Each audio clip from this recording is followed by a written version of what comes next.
Assalamualaikum warahmatullahi wabarakatuh. Assalamualaikum warahmatullahi wabarakatuh. Perkenalkan nama saya Dwi Susianti dengan NIM 80113823290 akan menjelaskan materi pemodelan matematika yaitu exponential, growth model, and stochastic population models, a comparison via good population data. Pendahuluannya, yaitu penggunaan model stokastik dalam dinamika populasi itu terutama ketika ukuran populasi kecil sehingga model deterministiknya itu tidak lagi cukup akurat. Stokastik itu sebagai proses acak yang menggambarkan ketidakpastian nilai populasi di masa depan meskipun seluruh kondisi awalnya itu diketahui. Sehingga berbeda dari model deterministik yang kemudian bergantung pada keadaan sekarang. Perkembangan teknik eksperimen modern di bidang biologi itu menunjukkan bahwa banyak proses biologis termasuk dinamika populasi secara alami bersifat stokastik sehingga pendekatan deterministik kadang perlu digantikan. Dalam konteks populasi, itu perubahan ukuran populasi itu sangat ditentukan oleh proses kelahiran dan kematian. Dan berbagai model telah dikembangkan seperti model eksponensial, model logistik yang diperkenalkan oleh Verholz, serta model berbasis rantai Markov oleh Markov itu sendiri. Kajian sebelumnya juga itu menunjukkan bahwa model stokastik itu seperti DCM, DTMC, CTMC, dan SDE yang dapat memberikan estimasi waktu pertahanan populasi yang lebih realistis, terutama pada populasi kecil. Oleh karena itu, penelitian ini bertujuan untuk membandingkan model deterministik dan tiga model stokastik tersebut menggunakan data populasi kambing berukuran kecil untuk menentukan model yang paling sesuai. Untuk metodologinya itu kita menggunakan data dan sumber, yaitu tujuan penelitian ini adalah untuk menemukan model yang paling sesuai terhadap data populasi kambing. Data populasi kambing domestik itu Caprahircus yang dikenal sebagai penghasil susu, daging, dan serat diperoleh dari tanggal 16 Maret 2014 hingga 15 Maret 2015 dari sebuah perusahaan di Batu Pahat bernama Ladang Suna. Data tersebut itu terdiri atas jumlah kelahiran dan kematian harian serta total populasi dari kambing. Untuk rangka metodologinya, itu data akan dicocokkan dengan dua jenis model, yaitu model eksponensial yang merupakan model deterministik, serta model CTMC, DTMC, dan SDE yang merupakan model stokastik. Model-model ini kemudian akan dibandingkan menggunakan root mean squared error atau RMSE, di mana model dengan nilai RMSE-nya itu paling kecil dianggap sebagai model dengan kecocokan terbaik.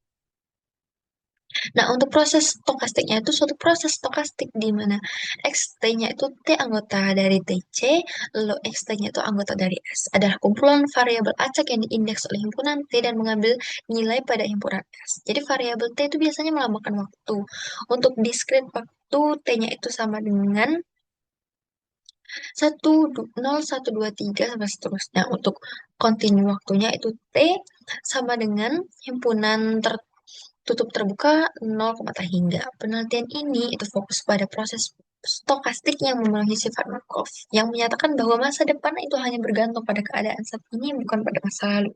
Secara sistematis itu P, X, T, N itu kurang dari X untuk X, T, I, di mana I-nya itu sama dengan 1 sampai N dikurang 1. Sehingga PXTN-nya itu kurang dari X untuk X TN-1. Nah, untuk proses kelahiran kematian atau birth death prosesnya itu model pertumbuhan populasi eksponensial itu dipengaruhi oleh tingkat kelahiran dan kematian.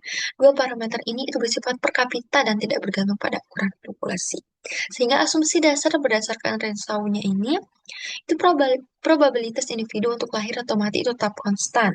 Tidak ada kompetisi antar individu, dan jika organisme itu bersifat seksual, itu hanya betina yang akan diperhitungkan sebagai reproduktif. Pada lingkungan tertutup, pertumbuhan populasi itu pada akhirnya dibatasi oleh daya dukung. Menurut Renshaw, perubahan populasi N ini dapat terjadi karena pertama, kelahiran itu bergantung pada N. Yang kedua, kematian untuk N lebih dari 0 itu bergantung pada N. Yang ketiga, imigrasi itu tidak bergantung pada N. Dan yang keempat, emigrasi untuk N lebih dari 0 tidak bergantung pada N. Nah, menurut Allen, ini laju kelahiran lambda I dan laju kematian mu I itu memenuhi yang pertama itu lambda 0 sama dengan mu 0 sama dengan 0 dan lambda I itu sama dengan 0 untuk I lebih dari sama dengan N. Yang kedua, lambda I itu lebih dari 0 untuk I itu anggota 0N dan mu I itu lebih dari 0 untuk I lebih dari kurva terbuka tertutup 0, N.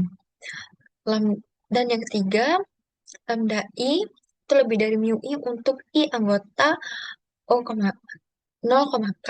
Dan yang terakhir yaitu yang keempat, delta I itu sama dengan mu I untuk I anggota dari K, N. Selanjutnya untuk model deterministik lahir dan kematiannya itu kita misalkan NT-nya itu adalah ukuran populasi pada waktu T dalam interval kecil delta T. Nah, untuk penambahan akibat kelahirannya itu kita menggunakan lambda delta T NT. Untuk pengurangan akibat kematiannya itu kita menggunakan mu delta T NT. Maka diperoleh NT ditambah delta T itu sama dengan NT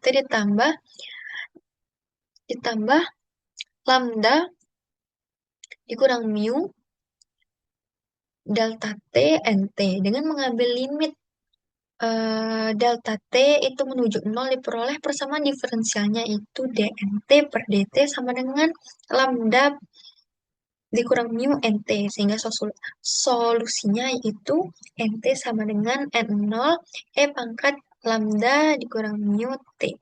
Untuk model stokastik kelahiran kematiannya itu kita menggunakan model menggunakan tiga pendekatan. Yang pertama itu model DTMC atau Discrete Time Markov Chain.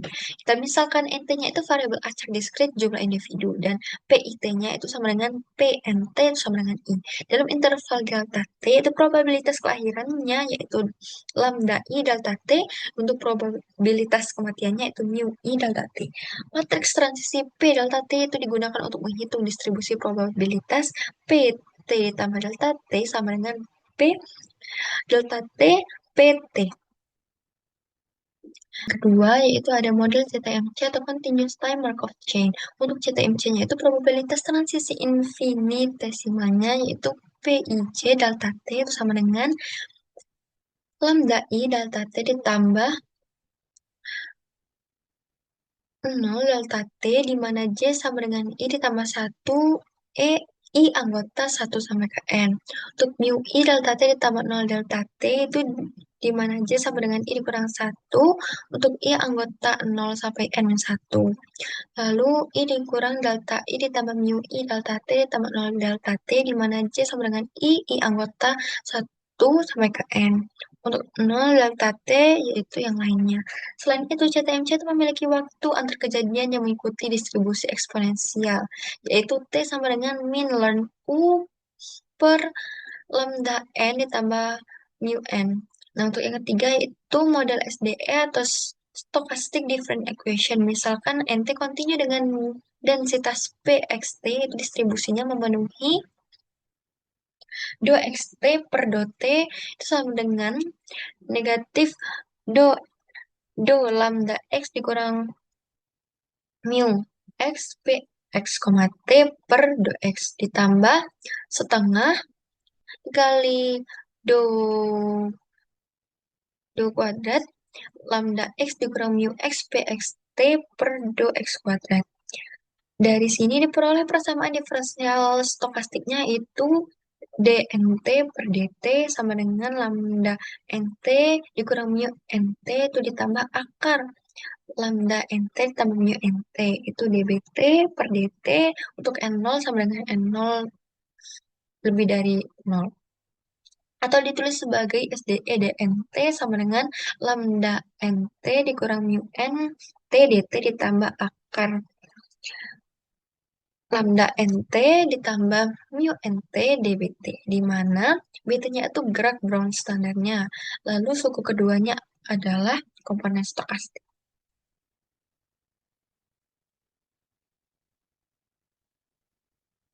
Nah, untuk root mean square error RMSE-nya itu kinerja model itu dinilai menggunakan RMSE dengan RMSE-nya itu sama dengan akar 1/n sigma n I sama dengan 1 YI dikurang YI topi kuadrat. Nah, selain pembahasannya itu jumlah awal populasi kambing itu adalah 10 ekor. Ketika data mulai direkam dan ukuran populasi akhirnya adalah 42 ekor. Kambing dalam populasi tersebut itu mati secara alami atau disembelih.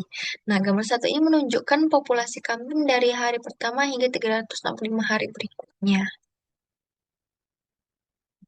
Nah, untuk estimasi parameternya itu persamaan deterministik itu memiliki unsur parameter dan laju pertumbuhan bersih Lambda dikurang mu. Nilai ini itu dapat positif atau negatif untuk populasi tumbuh secara eksponensial secara alami. Jumlah individu harus cukup kecil dibandingkan dengan sumber daya makanan yang tersedia, sehingga tidak ada kompetisi antar individu. Dari data populasi kambing yaitu populasi awalnya yaitu N0 itu sama dengan 10, populasi setelah 1 tahun dan satunya itu sama dengan 42. Kita substitusikan ke dalam solusi persamaannya yaitu NT sama dengan N0, pangkat lambda dikurang mu T, sehingga NT-nya itu 42 sama dengan untuk N-nya N0-nya itu 10, jadi 10 pangkat mu pangkat lambda dikurang mu dikali 1. Sehingga lambda dikurang mu-nya itu sama dengan ln 42 per 10. Jadi sama dengan 1,4351. Selanjutnya diperolehlah laju kelahiran lambdanya, yaitu jumlah kelahiran dibagi populasi awal, yaitu 75 per 42 sama dengan 1,7857. Nah, untuk laju kematiannya, yaitu mu-nya itu sama dengan jumlah kematian per populasi awal, sama dengan 43 per 42 itu sama dengan 1,0238. Nah, untuk laju pertumbuhan bersihnya yaitu lambda dikurang mu sama dengan 0,7619. Nah, untuk interpretasinya terdapat sekitar 1,79 kelahiran per individu per tahun. Terdapat sekitar 1,02 kematian per individu per tahun. Dan terdapat 0,76 individu baru per individu per tahun. Sehingga pertumbuhannya itu positif. Jadi perkiraan pertumbuhan populasinya yaitu 0,7619 dikali 42. Jadi sama dengan 32 individu. Yang artinya selama 1 tahun populasi kami itu akan bertambah sekitar 32 individu sesuai dengan pola pertumbuhan eksponensial yang semakin besar populasi akan semakin cepat pertumbuhannya. Parameter di atas juga kemudian digunakan untuk mensimulasikan jalur stokastik itu menggunakan MATLAB R2011B. Nah, simulasi jalur sampel model stokastiknya itu grafik menunjukkan bahwa grafik model SDE ini terlihat paling mendekati data aktual, bahkan cenderung tumpang tindih dengan grafik data asli. Hal ini itu menunjukkan bahwa model SDE-nya itu akan memberikan aproksimasi terhadap data, aproksimasi terbaik terhadap data populasi kambing dalam jangka panjang dibandingkan kedua model stokastik lainnya. Nah, teringkas dari hasil dalam hal RMSE dihitung untuk setiap model disajikan pada tabel 1 ini. Nah, tabel 1 ini menunjukkan RMSE-nya untuk model deterministik, DTMC, CTMC, dan SDE. Terlihat bahwa model SDE-nya itu memiliki nilai terkecil dibandingkan dengan model lainnya, kan? Nah, gambarnya itu menunjukkan bahwa grafik model SDE-nya itu paling mendekati data populasi kambing. Nah, hal ini itu memberikan justifikasi bahwa SDE-nya itu merupakan model terbaik untuk mencocokkan data populasi kambing ini. Jadi sebagai kesimpulan untuk kumpulan data ini, model stokastik dengan parameter waktu kontinu itu seperti SDE itu memadai untuk memodelkan proses kelahiran dan kematian karena memiliki nilai RMSE-nya itu minimum yang menunjukkan bahwa jalur sampel SDE itu memberikan perkiraan terdekat dengan data sebenarnya. Nah, kesimpulan, jadi penelitian ini itu menunjukkan bahwa meskipun model deterministik yang sering digunakan untuk memodelkan ukuran populasi, pendekatan tersebut tidak lagi memadai ketika populasi berukuran kecil karena variabilitas acak itu akan menjadi lebih dominan. Oleh karena itu, penelitian ini itu membandingkan model deterministik Birdet dengan 3 model stokastik, yaitu DTMC, CTMC, dan SDE untuk menentukan model yang paling sesuai dalam menggambarkan data populasi kambing berskala kecil. Hasil simulasi dan perhitungan RMSE menunjukkan bahwa model SDE memiliki nilai RMSE paling rendah dan memberikan pendekatan pola yang paling mirip dengan data sebenarnya. Dengan demikian, model SDE itu dinyatakan sebagai model terbaik dalam menggambarkan proses kelahiran kematian populasi kambing dalam penelitian ini karena mampu menangkap dinamika stokastik yang tidak dapat ditangkap oleh model deterministik maupun model stokastik lainnya. Sekian penjelasan dari saya. Mohon maaf bila ada salah kata. Saya akhiri dengan wassalamualaikum warahmatullahi wabarakatuh.